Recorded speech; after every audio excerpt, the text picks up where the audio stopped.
ರಾಜ್ಯದಲ್ಲಿ ಆಡಳಿತ ನಡೆಸುತ್ತಿರುವ ಕಾಂಗ್ರೆಸ್ ಸರ್ಕಾರದ ದುರಾಡಳಿತ ಹಾಗೂ ವೈಫಲ್ಯಗಳ ವಿರುದ್ಧ ಜೆಡಿಎಸ್ ಪಕ್ಷದ ಕಾರ್ಯಕರ್ತರು ಬೀದಿಗೆ ಇಳಿದು ಹೋರಾಟ ನಡೆಸಬೇಕಾದ ಪರಿಸ್ಥಿತಿ ನಿರ್ಮಾಣವಾಗಿದೆ ಎಂದು ಮಾಜಿ ಶಾಸಕ ಕೆ ಮಹದೇವ್ ಹೇಳಿದರು. ತಾಲೂಕಿನ ಮಂಜುನಾಥ ಸಮುದಾಯ ಭವನದಲ್ಲಿ ಜೆಡಿಎಸ್ ಪಕ್ಷದ ಯುವ ನಾಯಕ ನಿಖಿಲ್ ಕುಮಾರಸ್ವಾಮಿ ಅವರು ಪೆರಿಯಾಪಟ್ಟಣಕ್ಕೆ ಆಗಮಿಸುತ್ತಿರುವ ಹಿನ್ನೆಲೆಯಲ್ಲಿ ಹಮ್ಮಿಕೊಂಡಿದ್ದ ಜೆಡಿಎಸ್ ಕಾರ್ಯಕರ್ತರ ಪೂರ್ವಭಾವಿ ಸಭೆಯನ್ನ ಉದ್ದೇಶಿಸಿ ಮಾತನಾಡಿದ ಅವರು, ಪಕ್ಷವನ್ನು ಇನ್ನಷ್ಟು ಸದೃಢವಾಗಿ ಸಂಘಟಿಸುವ ಅಗತ್ಯವಿದೆ ಎಂದರು. ಯಾವುದೇ ಕಾರಣಕ್ಕೂ ಪಕ್ಷ ಸಂಘಟನೆಯಲ್ಲಿ ಹಿಂದೆ ಬೀಳಬಾರದು ಎಂಬ ಉದ್ದೇಶದಿಂದ ಯುವ ನಾಯಕ ನಿಖಿಲ್ ಕುಮಾರಸ್ವಾಮಿ ಅವರು ಕೈಗೊಂಡಿರುವ ಪಕ್ಷದ ಸದಸ್ಯತ್ವ ಅಭಿಯಾನ ಕಾರ್ಯಕ್ರಮಕ್ಕೆ ತಾಲೂಕಿನ ಎಲ್ಲ ಕಾರ್ಯಕರ್ತರು ಭಾಗವಹಿಸಿ ಯಶಸ್ವಿಗೊಳಿಸಬೇಕೆಂದು ಮನವಿ ಮಾಡಿದರು. ಮುಂದಿನ ದಿನಗಳಲ್ಲಿ ಸ್ಥಳೀಯ ಸಂಸ್ಥೆಗಳ ಚುನಾವಣೆಗಳು ಎದುರಾಗಿರುವ ಹಿನ್ನೆಲೆಯಲ್ಲಿ ಈಗಾಗಲೇ ಪ್ರತಿ ಗ್ರಾಮ ಪಂಚಾಯಿತಿ ವ್ಯಾಪ್ತಿಯಲ್ಲಿ ಬೂತ್ ಮಟ್ಟದ ಸಮಿತಿಗಳನ್ನು ರಚಿಸಲಾಗಿದೆ. ಸಮಿತಿಯ ಪ್ರತಿಯೊಬ್ಬ ಸದಸ್ಯರು ತಮ್ಮ ಜವಾಬ್ದಾರಿಯನ್ನು ಅರಿತು ಪಕ್ಷ ಸಂಘಟನೆಯಲ್ಲಿ ತೊಡಗಿಕೊಳ್ಳಬೇಕು ಎಂದು ಕರೆ ನೀಡಿದರು. ಕಾಂಗ್ರೆಸ್ ಸರ್ಕಾರದ ವೈಫಲ್ಯಗಳನ್ನು ಜನಸಾಮಾನ್ಯರಿಗೆ ಮುಟ್ಟಿಸುವ ಉದ್ದೇಶದಿಂದ ಮನೆ ಮನೆ ಪ್ರಚಾರ ನಡೆಸುವ ಹೊಣೆಗಾರಿಕೆಯನ್ನು ಕಾರ್ಯಕರ್ತರು ನಿಭಾಯಿಸಬೇಕು. ಕಾಂಗ್ರೆಸ್ ಕಾರ್ಯಕರ್ತರಿಂದ ವಿನಾಕಾರಣ ಕಾಟ ಮತ್ತು ತೊಂದರೆ ಎದುರಿಸುತ್ತಿದ್ದಾರೆ. ಇಂತಹ ಪರಿಸ್ಥಿತಿಗಳನ್ನು ಮೆಟ್ಟಿ ನಿಲ್ಲಬೇಕಾದರೆ ಜೆಡಿಎಸ್ ಪಕ್ಷ ಬಲಿಷ್ಠವಾಗಿ ಸಂಘಟಿತವಾಗಬೇಕೆಂದು ಹೇಳಿದರು.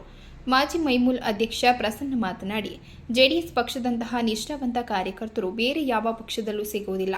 ಇಂತಹ ಕಾರ್ಯಕರ್ತರನ್ನ ಹೊಂದಿರುವುದು ನಮ್ಮ ಭಾಗ್ಯ. ಪಕ್ಷದ ಅಧ್ಯಕ್ಷರು ಈ ಕಾರ್ಯಕ್ರಮದ ರೂಪರೇಷೆಯನ್ನು ಸಿದ್ಧಪಡಿಸಿದ್ದು, ಅವರು ತೆಗೆದುಕೊಳ್ಳುವ ತೀರ್ಮಾನಗಳಿಗೆ ಎಲ್ಲರೂ ಕೈಜೋಡಿಸಿ ಕೆಲಸ ಮಾಡಬೇಕು ಎಂದರು. ಕಾರ್ಯಕ್ರಮಕ್ಕೆ ಮೆರುಗು ಬರಬೇಕಾದರೆ ಜನರ ಹೆಚ್ಚಿನ ಭಾಗವಹಿಸುವಿಕೆ ಅಗತ್ಯವಿದೆ. ಯುವ ನಾಯಕ ನಿಖಿಲ್ ಕುಮಾರಸ್ವಾಮಿ ಅವರ ಆಗಮನವೇ ಜನರನ್ನ ಸೆಳೆಯುತ್ತದೆ. ಆದ್ದರಿಂದ ಎಲ್ಲ ಗ್ರಾಮಗಳಲ್ಲಿ ವ್ಯಾಪಕ ಪ್ರಚಾರ ಮಾಡುವ ಮೂಲಕ ಸದಸ್ಯತ್ವ ಅಭಿಯಾನವನ್ನು ಯಶಸ್ವಿಗೊಳಿಸಬೇಕೆಂದು ಮನವಿ ಮಾಡಿದರು. ಸಭೆಯಲ್ಲಿ ಪಕ್ಷದ ಅಧ್ಯಕ್ಷರಾದ ಅಣ್ಣಯ್ಯ ಶೆಟ್ರು, ಐಲಪುರ್ ರಾಮು, ಗಗನ್, ಮಾಜಿ ಮೈಮೂಲ್ ನಿರ್ದೇಶಕರಾದ ರಾಜೇಂದ್ರ ಸೇರಿದಂತೆ ಹಲವರು ಮಾತನಾಡಿದರು.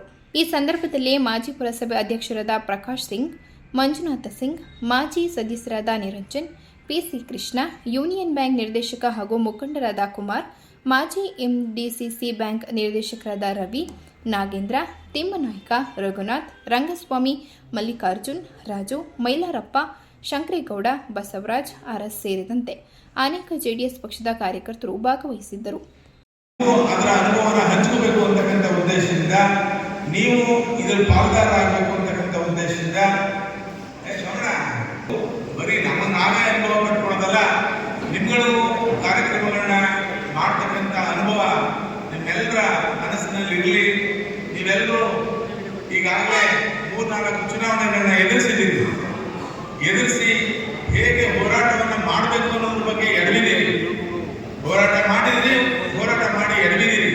ಈ ಎಡವರು ಹೋರಾಟ ಮಾಡೋದು ಮುಖ್ಯ ಅಲ್ಲ, ಯಾವಾಗಲೂ ಗುರಿ ಮುಟ್ಟುವಂತ ನಿರ್ಧಾರವನ್ನು ನಾವೆಲ್ಲರೂ ಕೈಗೊಂಡಾಗ ಮಾತ್ರ ನಮ್ಮ ಯಶಸ್ಸು ಗುರಿಯನ್ನು ರಾಜಕೀಯವಾಗಿ ಗುರಿ ಮುಟ್ಟಲಿಕ್ಕೆ ಸಾಧ್ಯ ಅಂತಕ್ಕಂಥ ಮಾತನ್ನ ಹೇಳ್ತಾ, ತಾವು ಇವತ್ತೇನು ಸೇರಿದ್ದೀರಾ ಈ ಕಾರ್ಯಕ್ರಮ ಈಗಾಗಲೇ ನಿಮ್ಮ ಮುಂದೆ ತೆರೆದ ಮನಸ್ಸಿಂದ ಹೇಳ್ತಾ ಇದ್ದೇನೆ, ಬಹಳ ಯಶಸ್ವಿಯಾಗಿದೆ. ಆ ಕಾರ್ಯಕ್ರಮ ಯಶಸ್ವಿಯಾಗೋದ್ರ ಮುಖಾಂತರ ಜೆಡಿಎಸ್ ಪಕ್ಷ ಪಿರಿಯಾಪಟ್ಟಣದಲ್ಲಿ ಸುಭದ್ರವಾಗಿದೆ ಅಂತಕ್ಕಂಥ ಸಂದೇಶ ನಮ್ಮ ನಿಖಿಲ್ ಕುಮಾರಸ್ವಾಮಿಯ ಏನು ರಾಜ್ಯ ವಿಧಾನಸಭಾ ಅಧ್ಯಕ್ಷರಾದಂಥ ನಿಖಿಲ್ ಕುಮಾರಸ್ವಾಮಿ ಅವರ ಮುಖಾಂತರ ಮೇಲ್ಮಟ್ಟಕ್ಕೆ ಹೋಗಬೇಕು. ಅದಷ್ಟೇ ತಾನೇ ಹೋಗ್ತದೆ. ನೀವು ಹೇಗೆ ಕಾರ್ಯಕ್ರಮವನ್ನು ಶಿಸ್ತುಬದ್ಧವಾಗಿ ಬಹಳ ಯಶಸ್ವಿಯಾಗಿ ನಡೆಸ್ಕೊಡ್ತೀರಿ, ಮಾಡ್ತೀರಿ, ಅದ್ರ ಮೇಲೆ ನಮಗೂ ಒಳ್ಳೆಯ ಹೆಸರು ಕೊಡೋಕ್ಕೆ ಸಾಧ್ಯ. ಕಾರ್ಯಕರ್ತರು ಚಿನ್ನ ರತ್ನ ಅಂತ ಹೋಗುತ್ತೀವಿ ನಾವು. ನಮ್ಮ ತಾಲೂಕು ಒಂದೇ ಅಲ್ಲ, ಮೊನ್ನೆ ಹುಣಸೂರಲ್ಲಿ ಹರೀಶ್ ಗೌಡರು ಬರ್ತಾರೆ ಹೇಳ್ತಿರು, ನಿಮ್ಮ ತಾಲೂಕಲ್ಲಿ ಇರೋಂಥ ಕಾರ್ಯಕರ್ತರು ಇನ್ನೆಲ್ಲೂ ಹಾಕೋಣ ಈ ಜಿಲ್ಲೆಯಲ್ಲಿ ಅಂತ ಕಾರ್ಯಕರ್ತನ ಈ ಪಕ್ಷ ನಾವು ಪಡೆದ್ರೆ ನಾವು ಧನ್ಯ ಅನಿಸ್ಕೊಳ್ಳಿ. ಈ ಕಾರ್ಯಕ್ರಮನ ಯಾವ ರೀತಿ ಮಾಡಬೇಕು ಅಂತ 9 ತಾರೀಕಿಗೆ ನಮ್ಮ ಪಕ್ಷದ ಅಧ್ಯಕ್ಷರು, ನಮ್ಮ ನಾಯಕರು ಈಗಾಗಲೇ ತೀರ್ಮಾನ ಮಾಡಿದರೆ, ಅವರೇನು ತೀರ್ಮಾನ ತಂದರೆ ಅದಕ್ಕೆ ನಾವೆಲ್ಲ ಭಾಗಿಯಾಗಿ ಕೆಲಸವನ್ನು ಮಾಡೋಣ. ಆ ಕಾರ್ಯಕ್ರಮಕ್ಕೆ ಮೆರುಗು ಬರಬೇಕು ಅಂತ ಹೇಳಿದ್ರೆ ಜನ ಸೇರಿಸ್ಬೇಕು. ಯುವ ನಾಯಕರು ನಿಖಿಲ್ ಕುಮಾರಸ್ವಾಮಿ ಬಂದವರೇ ಅಂತ ಪ್ರಚಾರ ಆದರೆ ನಾನೆಲ್ಲ ಇನ್ನೊಬ್ಬರಿಗೆ ಯಾರು ಕರೆ ಅಂತ ಹೇಳಿ ಎಲ್ಲ ಬಂದು ಸೇರ್ಬೋತಾರೆ.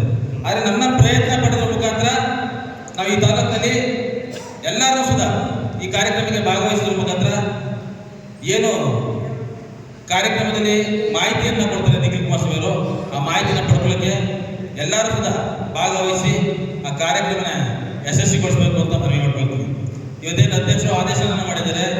ಅದ್ರ ಪ್ರಕಾರ ನಾವೆಲ್ಲ ಸೇರಿ, ಈಗ ನಾವು ನೀವು ಎಲ್ಲ ಸೇರಿ ನಾನೊಬ್ಬನೇ ಕರೆದ ತಕ್ಷಣ ಯಾರು ನೋಡೋದಿಲ್ಲ. ನಿಮ್ಮಂಥ ಸಾವಿರಾರು ಜನ ಕಾರ್ಯಕರ್ತರು ಮುಖಂಡರು ಕೈ ಜೋಡಿಸಿದ್ರೆ ಮಾತ್ರ ಆ ಕಾರ್ಯಕ್ರಮ ಯಶಸ್ವಿಯಾಗಿ ಸಾಧ್ಯ. ಆ ಕೆಲಸನ ನಾವು ನೀವು ಎಲ್ಲ ಕಾರ್ಯಕರ್ತರಾಗಿ ಈ ಪಕ್ಷಕ್ಕೆ ಯಶಸ್ವಿಗೊಳಿಸೋಣ.